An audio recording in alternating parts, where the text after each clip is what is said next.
के साथ मारा गया, आप लोग से कुछ भी छुपी नहीं है। हम अभी आधे घंटे पहले 15 मिनट पहले न्यायालय के आदेश पर जेल से निकले। मैंने उस दिन भी कहा था कि मरवाने की लंबी साजिश कैसे थी, लेकिन मेरे लिए सवाल ये नहीं है कि मैं रहूं या मरूं या कोई मरवा दे। मेरे लिए सबसे बड़ा सवाल है कि बेटी सुरक्षित कैसे है और इन दरिंदों पर नकेल कैसे कसा जाए। दूसरा सबसे बड़ा सवाल ये है कि इकबाल खत्म क्यों हो गया है, डर अपराधी और बलात्कारियों के भीतर क्यों नहीं है। लगातार हत्या हो रही है, पत्रकारों की हत्या कर दी गई, गोली मार दिया गया, लगातार घटना पे घटना हो रही है और गृह मंत्री जी अपनी पीठ थपथपा रहे हैं, बाही बाही कर रहे हैं। गृह मंत्री जी आप बाचाल तो हैं, आप गाली देने में बहादुर तो हैं, आपको बीजेपी और भगवान ने एक जगह दिया है, बिना किसी जाति को गाली दिए, और अपराधियों की कोई जाति नहीं होती है। मुख्यमंत्री जी सबको खत्म करिए, आप पूरा बिहार आपके सपोर्ट में रहे, लेकिन आप तो कायर आदमी, आप डरते हैं। एक साधारण सा पप्पू यादव से आप का प्रशासन डर जाए तो आप साजिश कर ही सकते हैं। आपसे बहुत कुछ सवाल है, लेकिन आज सवाल मेरा सिर्फ इस बच्ची के दरिंदगों को स्पीडी ट्रायल किया जाए और कोई बच्ची इस बिहार पर किसी नरभक्षियों की गिद्ध दृष्टि ना हो। और नीट छात्र के मामले में कल तक जिस तरीके से आपकी एसआईटी ने उस परिवार को तंग किया और पूरे बिहार के नेता, एमपी, एमएलए, मंत्री मौन बन गए, चुप हो गए, ये सबसे बड़ा दुर्भाग्य। क्यों? और यहाँ भी कल घटना घटी, ना तो इस इलाके के एमपी आए ना एमएलए आए।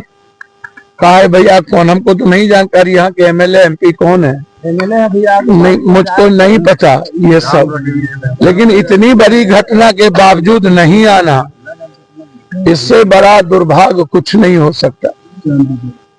मुझे भरोसा नहीं है, जो भी हो गाली गलौज देने से पहले न्याय के लिए लड़ने की हिम्मत कर ले। जो विधायक है गाली तो बहुत देते हैं, आप आदित्य कटाक्ष कर रहे थे। हाँ, तो जब वो मर रहे थे और उनको जब पारस मार रहा था तो अकेले हम ही देखने गए थे और मैंने बड़े भाई की तरह उनकी दुआ की। वो कितना गाली देंगे और कितना कौन गाली दे रहा है मेरे लिए वो सवाल नहीं है, लेकिन मैं इतना जरूर कहूंगा कि अपनी जिम्मेदारी को सब निभाए। तो फिर पप्पू यादव को सच बोलने की जरूरत क्या पड़ेगी और हमें आने की क्या जरूरत होगी। हम जेल से निकले थे, बीमार हैं, कल स्पीकर से हमें मिलना है, सुबह 10 बजे हमें जाना है, तो हम चुपचाप अपने घर जाते। हमें चोट लगी हुई है, लगातार पीएमसीएच में भी हमें मरवाने की कोशिश की, उस रात भी हमको मरवाने की कोशिश की। तो इसीलिए हमें लगा कि मेरी बेटी मेरे लिए प्राथमिकता है।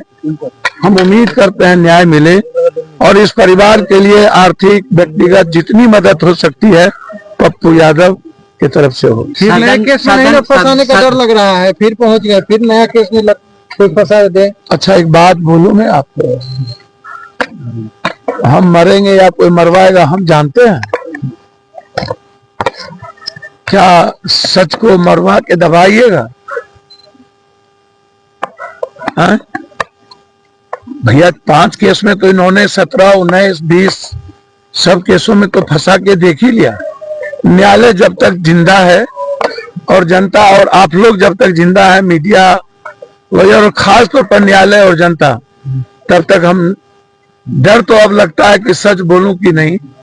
इस बार हमको भगवान से भी और सच से भी डर लगे, लेकिन न्यायालय के रहते हुए कह रहे थे कि कानून का जो है खेल चल रहा है, जबरदस्ती जेल में डाला। देखिए जबरदस्ती डाला है ये तो कल, देखिए मैंने आपको उस दिन भी कहा था, हमें जुडिशरी पे विश्वास है, न्याय मिलता। मैंने आपको उस वक्त भी कहा था जुडिशरी पे ये हस्तक्षेप ना करे ना तो तब ठीक है, लेकिन जुडिशरी भी डरने वाली नहीं। लेकिन सम्राट चौधरी कह रहे हैं हम संपत्ति जब्त करेंगे, छोड़ेंगे नहीं हम। अरे ये बेईमान है, ये वक्त की गुजारिश है। पता नहीं सम्राट चौधरी कल रहे ना रहे, वो मंत्रालय चला जाए, सत्ता से चला जाए, दखल को पता थोड़ी है इनका।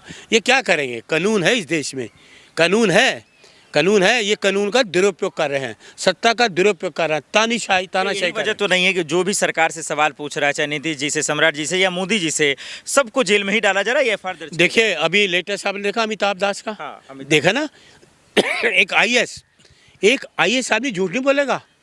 आपको मैं बता दूं, जिसने एडमिनिस्ट्रेशन वो किया आईएएस का, वो कभी झूठ नहीं बोलेगा, वो सच्चाई ही सामने रखेगा। इन्होंने उसको भी बंद कर दिया, इन्होंने भट्ट को भी बंद कर दिया था आईएएस को 20 साल। ये तानाशाही करी थी जिन्होंने कई राज खोले। बीजेपी का कहना ये है कि जब आपके पास सबूत नहीं है, तथ्य नहीं है, तो फिर आप गलत आरोप क्यों लगाते? तो इनके पास कौन सा सबूत है? ये गिरिराज का पूछो कौन सा सबूत है? ये क्या सबूत है? ये सड़क छाप आदमी, सड़क भाषा का इस्तेमाल करने वाला आदमी, इसके पास कहाँ से? नेहरू जी के लिए शर्म नहीं आती? नेहरू जी के लिए, अरे शर्म से डूब मर चुल्लू भर पानी में। किसकी बात करते हो? आपका गुस्सा जायज है, लेकिन अमिताभ दास के पास क्या सबूत था? पप्पू यादव के पास क्या सबूत? देखिए उनके पास तो जुल्म किया था। देखिए ना, कोई जुल्म नहीं करा, जुल्म ये कर रहे हैं, वो सच्चाई का साथ दे रहे हैं, सच्चाई को ये दुरुपयोग करके दबाने की कोशिश कर रहे हैं। लेकिन सच्चाई सामने आएगी, सच्चाई नहीं छुप सकती, ना ये दबा पाएंगे। अमिताभ दास जो है सच्चे हैं, जैसे राहुल जी सच्चे हैं। छापेमारी हुई है सर, आज भी छापेमारी। ये छापेमारी ईडी भी कहते सीबीआई कहीं कहाँ नहीं की इन्होंने, मुख्यमंत्री तक को इन्होंने अंदर कर दिया।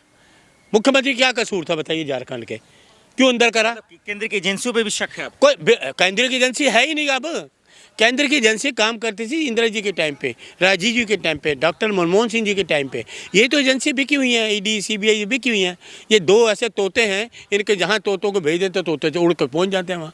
लेकिन सर सबका एक ही भाषा, एक ही अल्फाज, एक ही शब्द। अमिताभ दास भी पप्पू यादव की मेरे जान को खतरा है, जेल में मरवा देंगे। बिल्कुल बिल्कुल ठीक है, ठीक कह रहे हैं। उनको पता होगा ना, जो आदमी, जो सरकार सत्ता का दुरुपयोग करके झूठे केस में उनको बंद करा सकते हैं, वो कुछ भी करा सकते हैं। वो तो पुलिस कस्टडी में लोगों को मरवा सकते हैं, तो ये तो कुछ भी नहीं।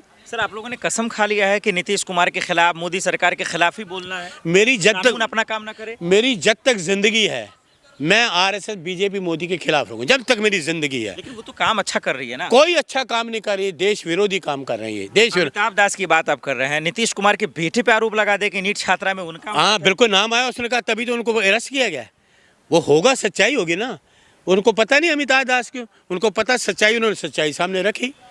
वो झूठे होते डरते हैं, लेकिन वो डरे नहीं क्योंकि वो सच्चे हैं। नाम तो मैं आपका भी ले लूंगा, सबूत तो चाहिए ना सर। मेरी ना सोचे समझे आप आरोप लगा। देखिए मैं अब देखिए मैं यहाँ पे हूँ, घर में मेरे जाके कोई चीज़ें भी रख दें, पुलिस ने छापा मार दी, यही बरामद हुआ, क्या कर लोगे आप?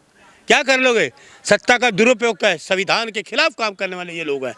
आप सच्चाई का सामना करो, जैसे राहुल जी सच्चाई का सामना कर रहे हैं, ये भागते हैं। सच के साथ है, तभी तो बिहार में जीत रहे हैं ये लोग, तभी तो फिर आप लोगों, यही तो गलत बात है। इलेक्शन कमीशन बेईमान, इलेक्शन कमीशन बेईमान है। बिहार के लोग नहीं चाहते थे नीतीश को, नहीं चाहते थे बीजेपी की सरकार को, बिल्कुल नहीं चाहते थे।